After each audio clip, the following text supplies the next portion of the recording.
sometimes people use the digital ethic reason to hide from the technology.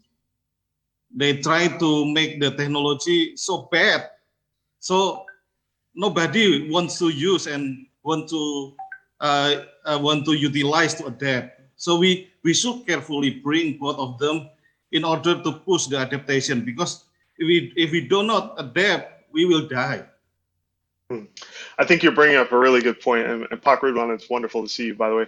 I think you're bringing up a really good point, which kind of goes back to an earlier comment that I mentioned about the research that's being done at Stanford right now about the overuse or the use of video conferencing. And I can share, if anybody's interested, please reach out to me via email, and I'll point you in that direction. I'll send you some links of some freely available open source articles on this.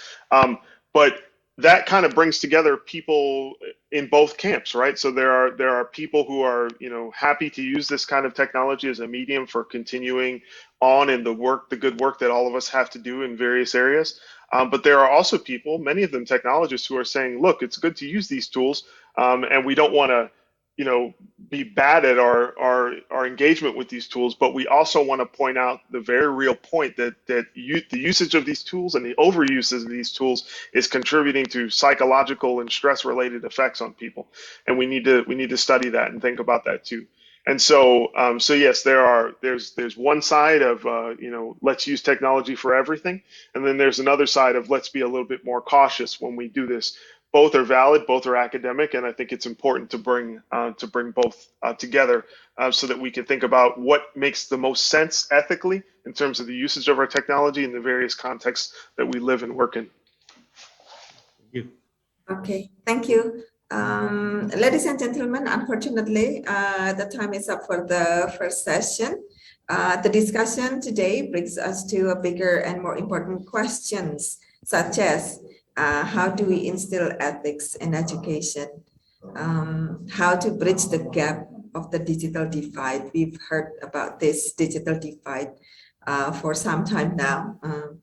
And then I hope, the questions that we raised today can be good topics for United Board and Alpha to follow up. So we are looking forward to hearing from you, from Alpha Board and from United Board about these issues, the crucial issues in education. Participants, dear participants, presenters, and all speakers, if you still have lingering questions, please contact Mr. Henderson in person. In the meantime, thank you for the eye-opening presentation, Kevin. Thank you for the participants and the speakers. I will return this session to MCs. Thank you. Yes, thank you so much. Please give applause.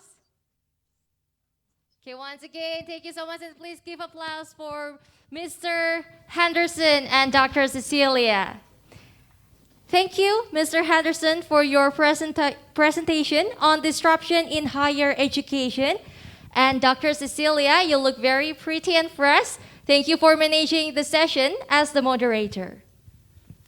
Okay, and Irene, we also thank the audience bring up questions on the ethics, yeah? Yes. Ethical discourses, ethical regarding the use of technology in education. And now, ladies and gentlemen, before coming to the next session, here is a video presented by Simplicity. Simplicity is excited to announce its new virtual career fair offering, complete with video capability and analytics, available in English, Spanish, Portuguese, and Arabic. Our aim is to empower students and employers with a modern, fully flexible platform that seamlessly integrates with your career readiness experience. Whether your campus is open, hybrid, or fully online, for students, it's easy. Once they've registered for a virtual career fair and uploaded their resumes, they can queue up and conduct conversations with employers via text or video chat when the rep is available. Our universal video capability allows employers and staff to connect with students using their preferred video conferencing platform. Virtual Career Fair includes unlimited chats, video calls, and registered reps and student attendees.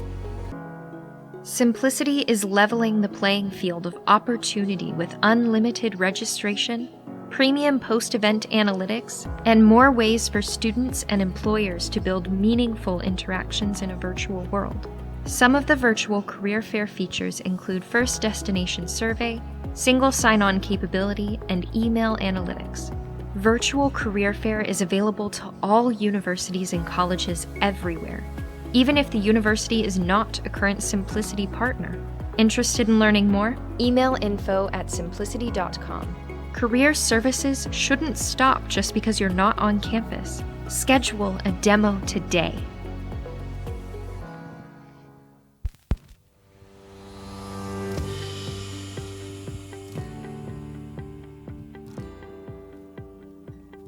In today's competitive job market, it's essential that students graduate with the many key skills desired by employers. Simplicity's Skills Development module is included in UniHub and is available as an add-on module within CareerHub. The Skills Development module empowers students to understand the career readiness skills which are essential to entering the workforce, and to discover the co-curricular opportunities available at their university to build these skills. By participating in the many on-campus and off-campus opportunities available to them, students can build valuable industry skills which are transferable and highly valuable to their future employers. The Skills module can help deliver an institution-wide employability strategy, which connects all services and opportunities across campus into a single student employability experience. So, how does the Skills module work? The Skills module ties together all the events, activities, and resources unique to each student's individual employability journey. It enables students to search and participate in opportunities such as placements, internships, volunteering programs, leadership awards, club membership and participation, which can then be converted into an experience. Students can track and add key experiences they engage with, storing all the information into their personalised profile. They can claim skills and reflect upon each skill development. Students can easily view the progress of the skills categories they are building via their skills dashboard, with eye-catching graphics used to recognise co-curricular achievements. The Skills module creates an integrated ecosystem within your institution, connecting valuable data between different systems and programs, such as work-integrated learning programs, LMS course completions, and student information systems. Simplicity's robust REST APIs allow for increased functionality to reduce data duplication and human error for cost and time efficiencies. The rich data and reporting capabilities of the Skills module allows for students to download their own reflection reports. These professionally presented templates with their university's logo and branding display all the reflections a student has added to their profile, which can be used during the job application process for meeting key selection criteria. Key university faculty programs can tailor the skills framework to track and manage the skills needed to meet their degree requirements. Students can check, at any time, how they are progressing with professional development accreditation, minimum skills requirements, or the required hours needed to meet their work placement outcomes. Some of the other skills development features include skills self-assessment and career registration, student-facing certificates for experiences which have been verified by university staff, an Experience Record Store, which is a ready-made data warehouse for capturing all student engagement information and to record valuable experiences. Simplicity is the world's leading provider of careers and employability software. Interested in learning more? Email info@simplicity.com to schedule a conversation and learn more about the Skills Development module today.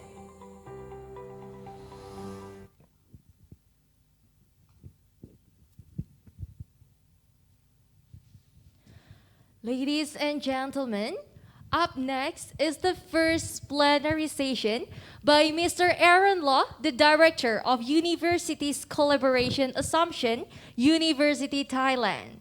His presentation is entitled Ethical Consideration Towards Technology Contribution in an Era of a Rapidly Changing Society, the Responsibilities of Higher Education.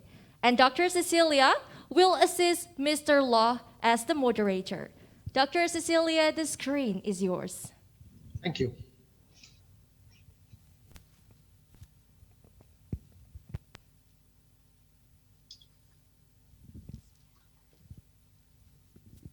Good morning. Welcome back for the first plenary session for today. My name is Cecilia, and I will be again the moderator for this session. In the first keynote presentation, we hear about digital ethics. Now we are going to hear from Dr. Aaron Law with his presentation entitled Ethical Considerations Toward Technology Contribution in an Era of Rapidly Changing Society, the Responsibilities of Higher Education.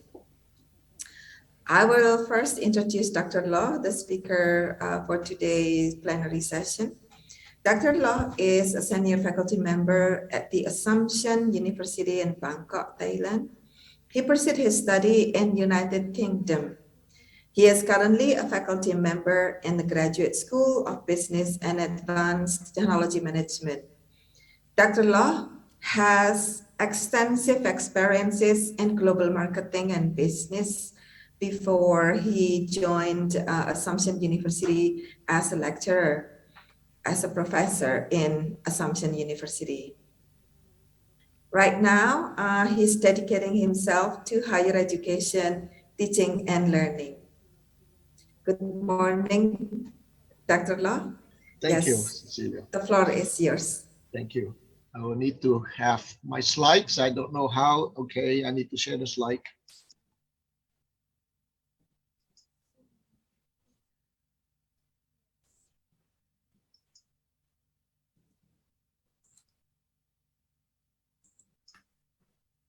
I don't know whether do I have to show it like that, or do you want the full? No. The How would you? committee, Can you? is Dr. Law a host? Yeah. I mean, can you Okay. see in this size? I mean, you can read, right? I don't see anything yet. Oh, I need to share the screen, right? Yes, you share the screen. Okay. Advanced sharing option. Can share at a time. You can share only the host. Oh, yes, I So- forgot to inform you that 2 days, that this session will also take 30 minutes, 20 minutes for presentation and 10 minutes for question and answer. Okay. I still don't Are you see okay? this. I don't see this sharing instruction. Sharing, maybe Pak Anto can help.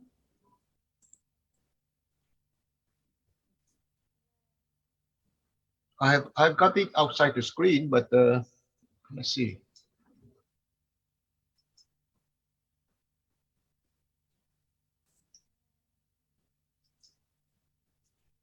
It says advanced. One participant can share at a time. Multiple participants can share simultaneously. Let's try this one. Can you all see the screen? Can you hear and see the screen? No, we can see your screen, Dr. Law. You cannot see. Can you hear? Can you hear and see the screen? No? But can you hear? Can you hear me? Yes, yeah, I can hear you. Okay, but my screen is right here. But I have said advanced sharing disable. Okay, participants. No. You are already the co-host, so you will be able to share screen. The participants. One participant can share the time, multiple. So, but there is no direct. Did you see the green Yes. button, share screen button? Okay, got it. Okay. So, yeah. Yes. Is it better? Yes. Yeah, we can see that now. We can Okay. see your screen. Okay, it shouldn't matter because I think that originally the topic was just ethical considerations, I've added the business and legal. Having been a businessman for a big part of my adult life, I thought that a lot of my points are coming from my past experience, and ethical is also part of that. So I added both these three areas instead of just ethical consideration. The original title that I've submitted was ethical consideration towards technological contribution in an era of a rapidly changing society. And I look at the responsibilities being in higher education. So I consulted my colleague who is a lawyer and a program director in the law school for some of her thoughts, so I acknowledge her. So mine is quite 3 or 4 points also. This is my overview of my presentation. Firstly, I think we all agree, I will talk about the changes that as we recover from the pandemic. If we do really recover, I mean, this nowadays we have the new comic now. So I think my second point is I need to emphasize is the business is driving changes. I literally I said it thrown at us. So I think I have some examples of the obvious positive changes, because this is about changes by technology. Other less obvious negative impact. I think the changes, this is one of my key points in my conclusion. I think the changes is too rapid for the teaching community to really appreciate it and to be able to be prepared. My view, and I'm here to sort all your input. I think that the changes are so quick, that we can't follow through now. As an educator, I think we have difficulties following it. It's changing so fast, and textbooks are not showing up the same matter, and then basically we are now facing this problem. My last point is really that higher education is quite oblivious to the changes that is happening around us in terms of technology. That's why I said that the topic was on technology. So let me move on. So as we recover from changes, I think we all agree that it was the new normal, the washing hands, putting on the mask, and social distancing, and then we very quickly went to the next normal. I really don't know what is the next normal. I mean, I guess. And then recently I saw back to normalcy. I thought that was very conflicting, because I don't think so we will ever be able to go back to the normal. I think our concept of normal, you just look at, I think more than half of the papers is about online teaching online. So the new normal will be learning, and then online, and of course there will be the next thing, there will be hybrid. I mean, we are trying to bring half the student, and we are trying to cope how to do hybrid. At the same time, the next one is now people are expecting to be back to normal. But I highlighted the rate of one word. I think things are changing very quickly. And throughout my presentation, I am lamenting that the things that around our life in education is changing too fast for us to cope.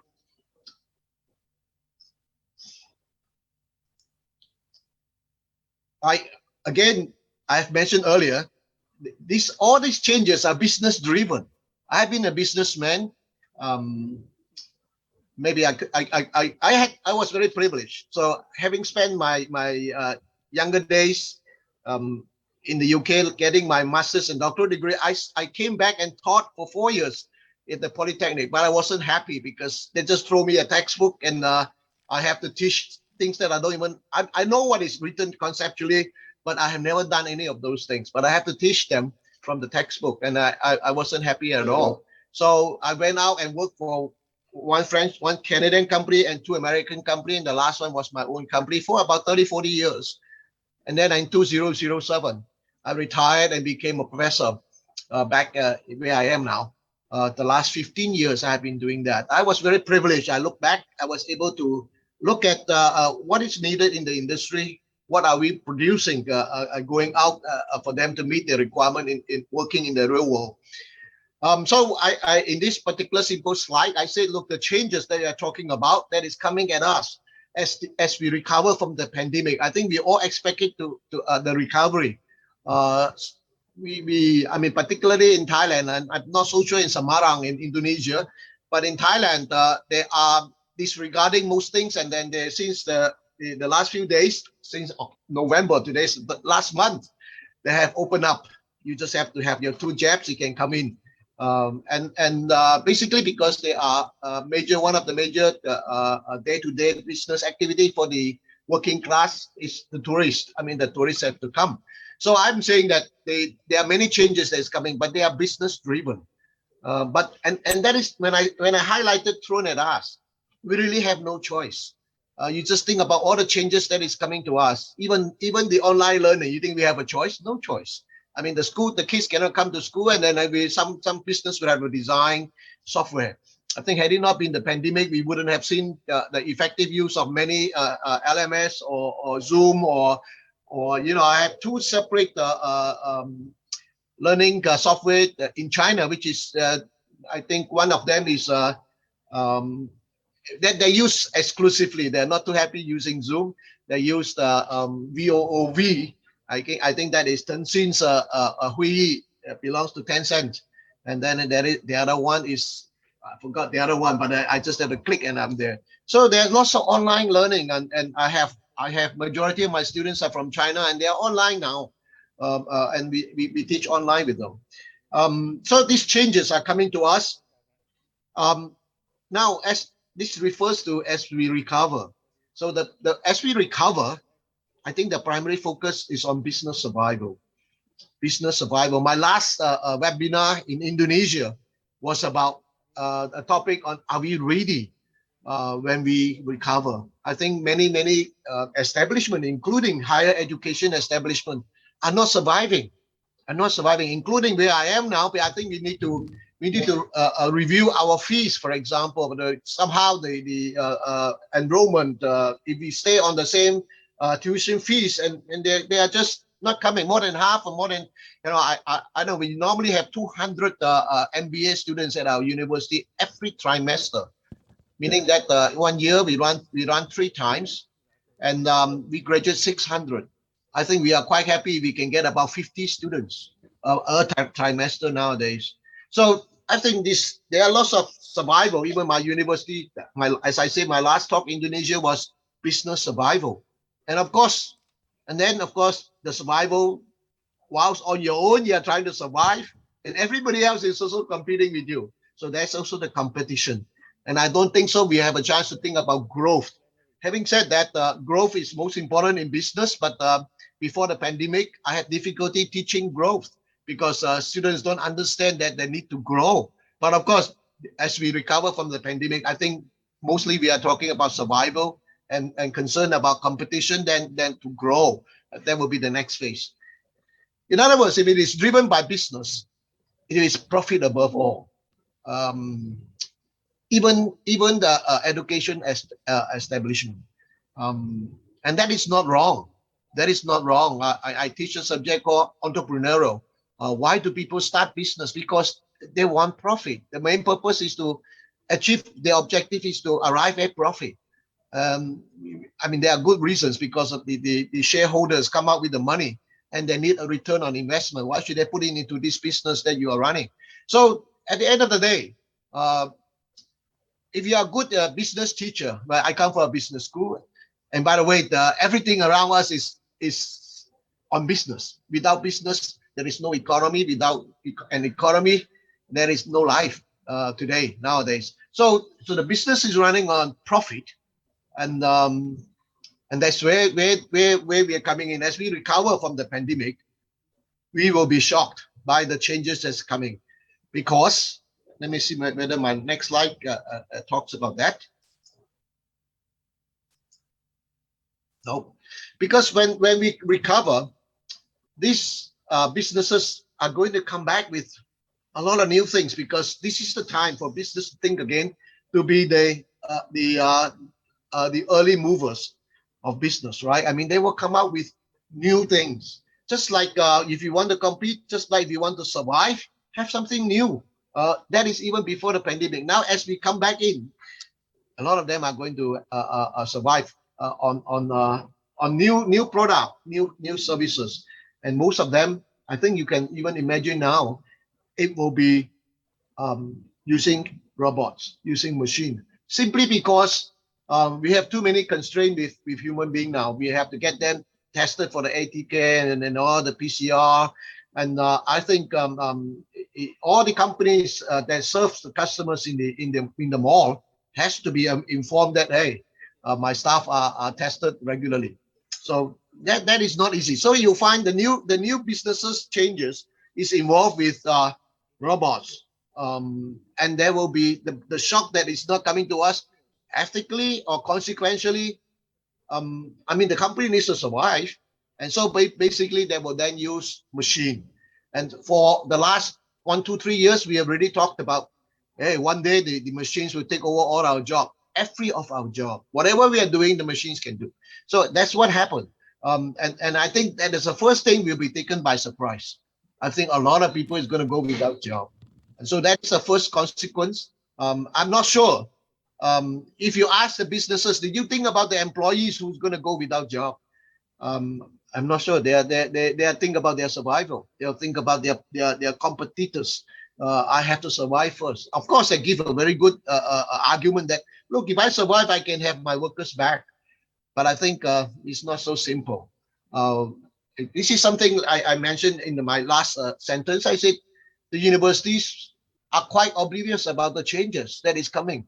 A lot of people that we churn out into the real world, they're not going to have job because the big companies will have technological introduction of new thing. I'll talk about that. And one of the main thing of the equipment and the robots is to take over the job of the human. And we expect that. Technology, this is my next line. The essence of science and technology is to use man-made objects to make the world a better place. And that is what technology, right from beginning, as a young man, my technology is just a machine, just a computer, make typing. I type my whole PhD thesis using a typewriter, but later, I mean, everybody can type with a computer, for example. And that makes a life a lot more easy. And technology should be like that. And by and large, they do that. They make life more efficiently, easier to get on with your life, and really a better place, better quality. But what about this issue, what we have when you have a job and somebody is going to do away with your job and you will have no job and they will be poor. So I need to talk about this gap that is growing between the rich and the poor. So I think the big companies with a lot of new technology, without having to worry about human employee, and then having used this robotic facilities in factories in anywhere, right? And they can save on the cost, but then they will have profit in that process. But what about the people without job? I don't think so. They ever thought about it.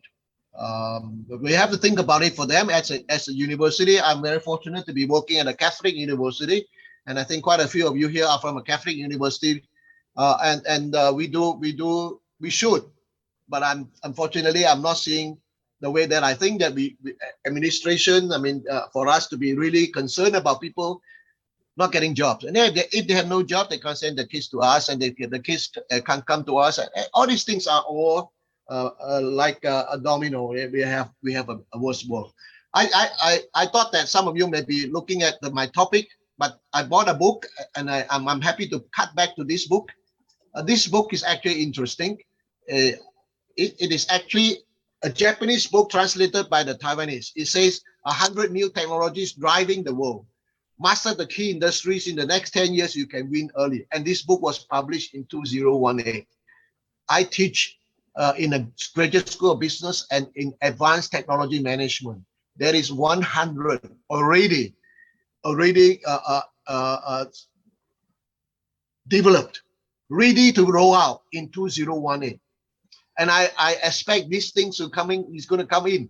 And these are the ones that I just mentioned a moment ago that is going to take over. I mean, they are more efficient. And in my next slide, I will mention this to you. And this is big data that tells you where the best price for the same product, for example. A long time ago, I have been imagining that you can just go to the internet and you say, I want this product, this quality. Can you give me who is selling this product at what price? You know, it's available today. This is in that book. In other words, you said you want anything. Who is willing to sell the price? And how they do it? They get the AI to go around and the whole world, and they come back and say, okay, in this shop, in this place, they are selling at this